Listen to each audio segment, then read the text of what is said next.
Hi everybody, this is John from Studio Digital Resin, and today I'm going to be demonstrating two new features added to AGX 2013, and in particular to the GxPoint and to the GX Polyline. The GX Polyline now has a new creation method where you can create a polygon grid from a set of points or a point matrix. In particular, this demonstration is just to show you recreating something similar to the King's Cross St. Pancras diagrid roof structure. If any of you have seen it, here's just a sample image where this is quite a complex structure, where it appears that they've created kind of like a sweep, a gentle curved sweep, which has been swept around probably an arc, and then they have draped a grid over the sweep.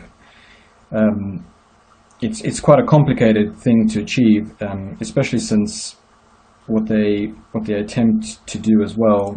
If I show you from this picture here, where you see the grid structure where it starts to get too tight. So if there was a continuation of this line in the middle of this one and of these two splines probably, then the grid would get too tight. So it kind of stops and then it continues again based on something that's twice as wide as the previous thing. So we can also do this with AGX with the new point feature, which allows you to skip and hop the curves on which the points are placed. So I will just open up an image of what we are going to attempt to achieve. So here is the matrix or the polygon grid spread over a set of curves, in this case, which will be splines.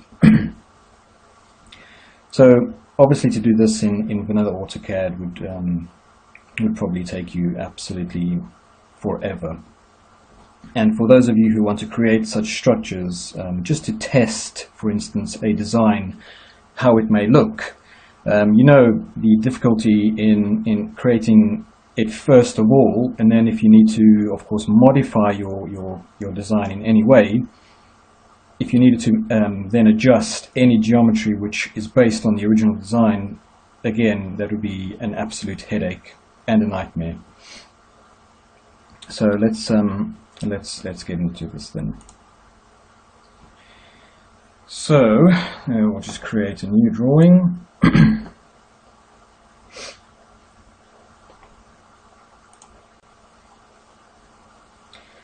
Right, so what I normally do in any new drawing,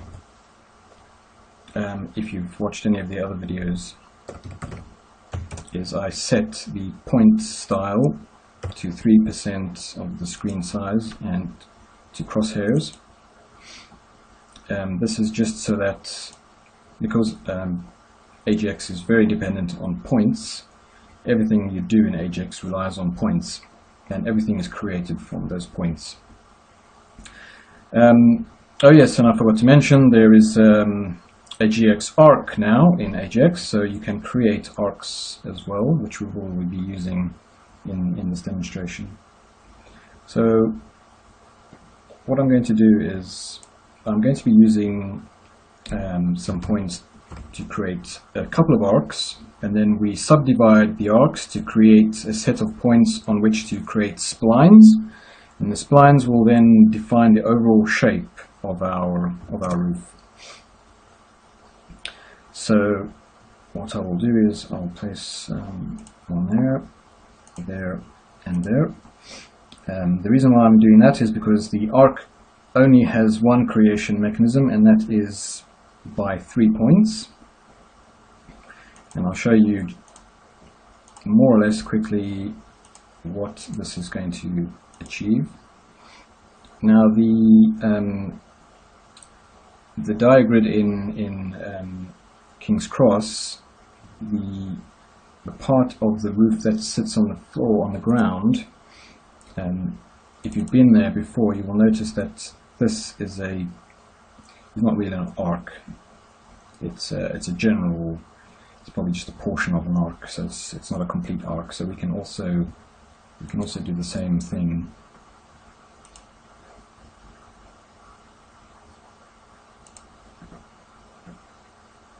If I place a point there, and there,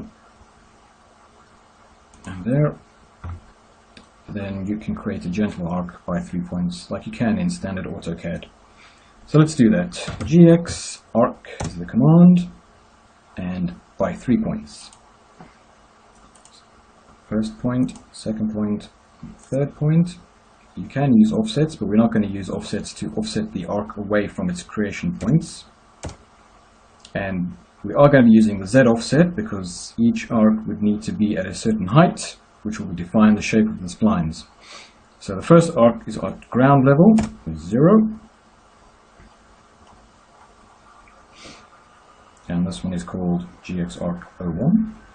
All GX entities have names, because you can refer to GX entities by their names to obtain their properties. And I will demonstrate this as well. Let's create another arc. First point, second point, third point, 0, 0, and at 20. So, just to show you, you will now see that the arc is sitting 20 units above the Z, which in this case is clearly too high.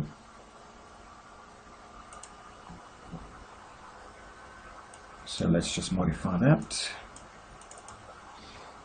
Put it at 15. Update. Let's create our next arc. GX arc. 3 points.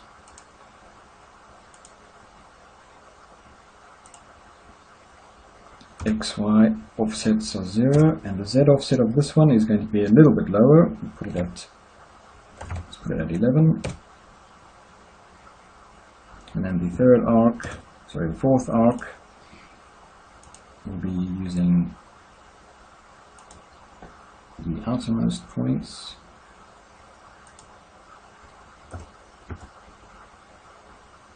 And you can be at 10.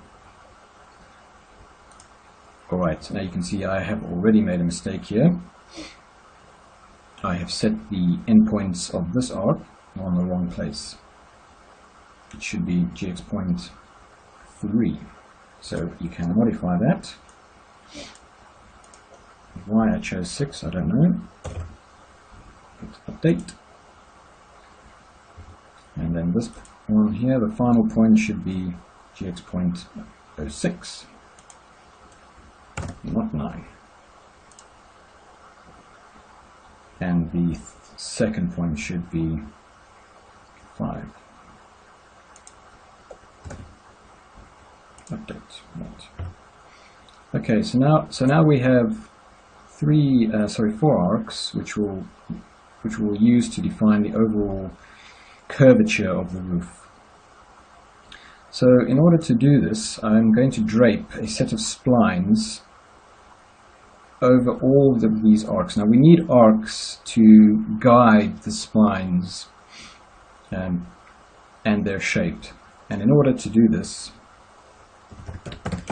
we can subdivide each arc by a number of points. We do this by going to GxPoint, and we choose by base on curve. So that subdivides the curve on which you're going to place the points by a number of bays. Choose this curve, and I shall put 40 of them. I think the King's Cross roof grid has about 40 sets of curves which the grid is subdivided over. Include the start, yes, that puts a point at the beginning of the line. Include the end, and that puts a point at the end of the line as well, or the curve. So now we have our arc which has been subdivided into 40 points. And this point is called, if you hover over it, GxPoint 13. So there are 40 of them. They all belong to the same GX entity, GxPoint 13, and this is called replication. And I'll demonstrate what this does. So we'll create another point by base on curve. We select this curve. Now, when I said that you can refer to the properties of other points, instead of typing in a number here, you can type in GxPoint 13 dot, and the property for base is called base on curve. Enter. Yes and yes. So now, this point here, the number of bays that it is going to create is linked to the number of bays that you've set on this point. So if you reduce the number of bays on this point here, then it will alter the number of bays on this point and any other geometry to which you have attached that property. This helps in creating multiple GX objects that all rely on the same underlying value, but you don't want to have to then go and modify each GX object and its value based on one particular thing that you want to change. So let's split up the third arc, and it will be GxPoint 13 dot base on curve. Yes and yes. And let's do the final arc. GxPoint 13 dot base on curve. Yes and yes. So let me show you what this does. If you click on any of the points that belong to GxPoint 13, the properties of GxPoint 13 will appear here. It will show you GxPoint 13, the entity that you have chosen. So here we have base on curve 40. If I change that to 10, update, every other point that relies on that value has changed as well. So we now have a set of points spread over a set of curves. Now this will allow us to create a spline. So the spline is going to be draped across these arcs and then over each of these subpoints, which is another feature of AGX called replication. So let's create a GX spline, and I'll demonstrate by fit points. So you have to pick a set of points to create a spline, just like you do in vanilla AutoCAD. If you pick any of these points, AGX knows that this is a replicated point, and it will know how to handle it. So this one will be our first point, our second point, our third point, and our fourth point. Enter to finish. Do you want to close the spline? No. And boom, you get as many splines as there are points or sub-points of the points that define the spline. So if there were 40 points each, you would get 40 splines. So now you'll see we more or less have a shape which is similar to the roof at King's Cross. Okay, so now if you obviously alter the height of any of these, it will then modify the entire spline set. So this one was previously at 20, which was too high. If we move it back up to 20, you will notice how everything else modifies along with it, so it gets stretched. So let's put you back down to 15. Okay, now how do we create a polygon grid from this structure? Well, let's go back to top view. Let's change this back to 40. Okay. Now what I'm going to do is I'm going to subdivide these splines into points, which will create a grid of points, or a point matrix. So let's do that. GxPoint. And we will use by base on curve again. Select any of these because they all belong to the same GX spline object.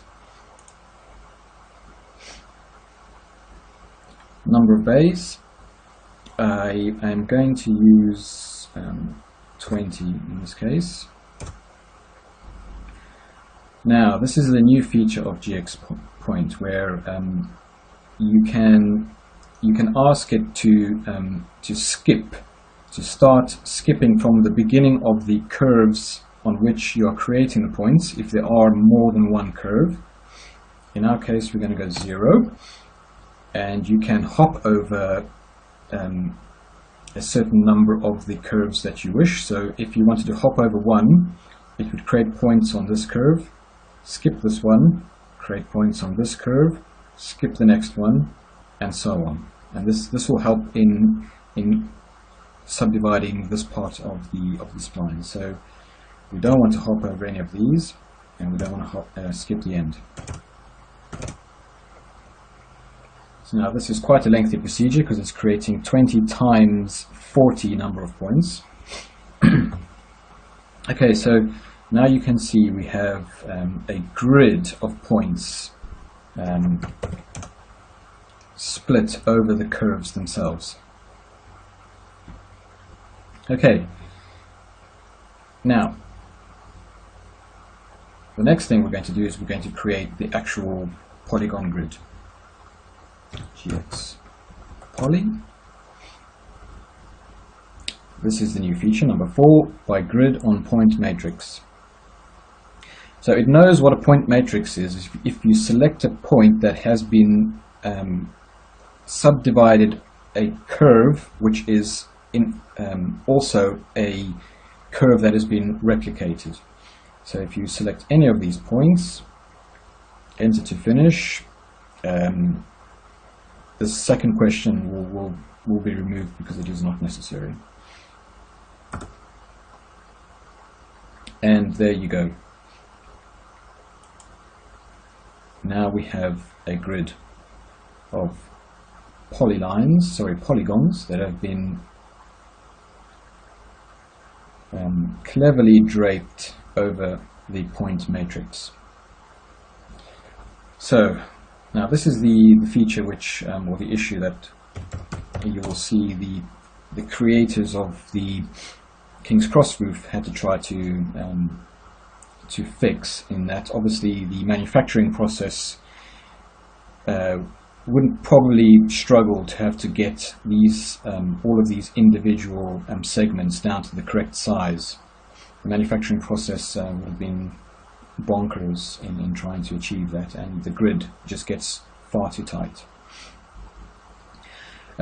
So a new feature of GxPoint, which is quite useful, is you can instruct it based on the curve which the point lies, where you would like it to actually start subdividing from and where you would like it to stop subdividing from. So in this case, I would like to tell this point to start the subdivisions from this point here. And this point is called GxPoint 14. So I'll click on this point. Now you have a from point and a to point. So I want to start from GxPoint 14.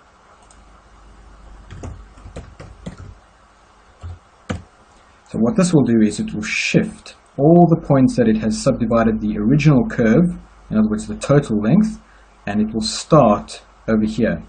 It will still subdivide it, but at least you don't have to define two separate splines in order to get the geometry of the points to stop at a particular point on the original spline. So if you hit update, now you'll see what that has achieved. So in essence, you've told it, because this curve actually starts here, all points that start on a curve, the first point will be at the beginning of the curve itself. So we want it to start from this point, and if you don't specify a 2-point, it does go all the way to the end. Right, so now that is going to let us get over the fact that clearly when the grid matrix starts to subdivide or split across these two curves here, it gets too tight. So I'm going to create a new set of points which subdivides these curves again, but it will do the first one, it will skip the second one, the third one, and it will skip the fourth one, and so on. So in order to do that, we go GxPoint,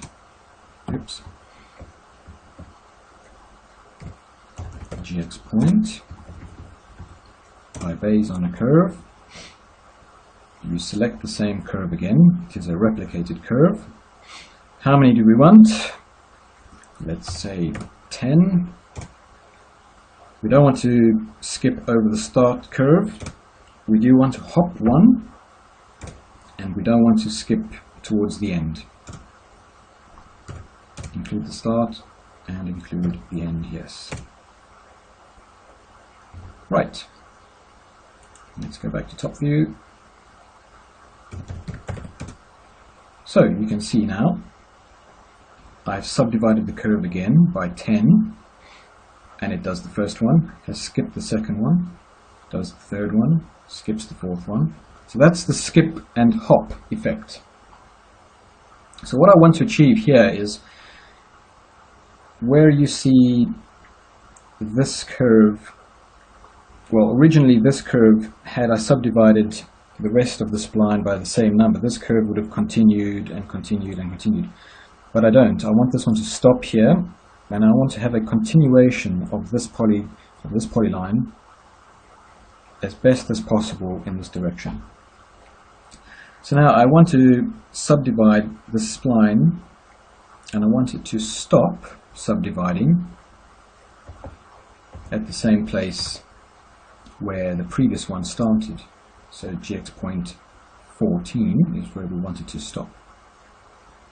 So I'll click on this one, and I say 2. We want you to subdivide up to GxPoint 14. Right.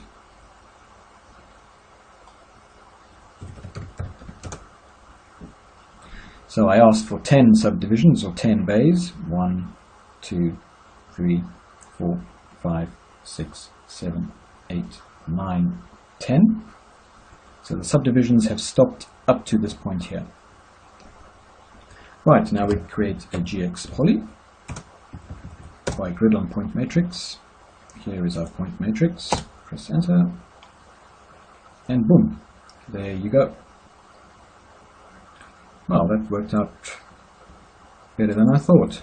I thought I was going to need to do a bit of adjusting. So this is similar to what the structure at King's Cross has achieved, is where they know the subdivisions of the grid will get too tight. They have taken a step backwards in terms of the tightness of the grid. So now it's subdivided by less items than the one that is further up the line.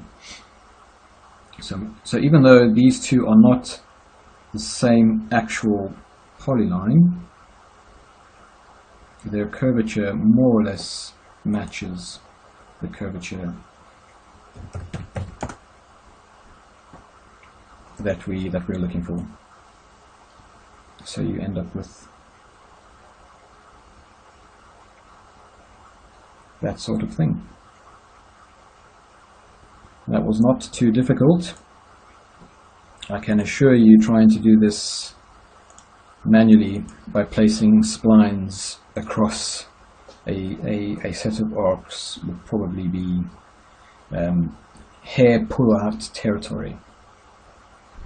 I hope you've enjoyed this demonstration, and I will put on some new videos hopefully soon about the other types of things that you can use the polygon grid to create, some very interesting structures, of course. And I will also hopefully put into the product a better way of subdividing the cross pairs, because sometimes these don't actually meet in center, because if 2 points are higher than the other two, then clearly they're not going to intersect. And this is not how it's done at King's Cross. They don't have subdivisions floating in the middle of nowhere. They just have subdivisions meeting at one central point along a straight single bar, and that ensures that they'll all be able to be welded together at the same point. So there we go. This was John from Studio Digital Resin, and thank you for watching.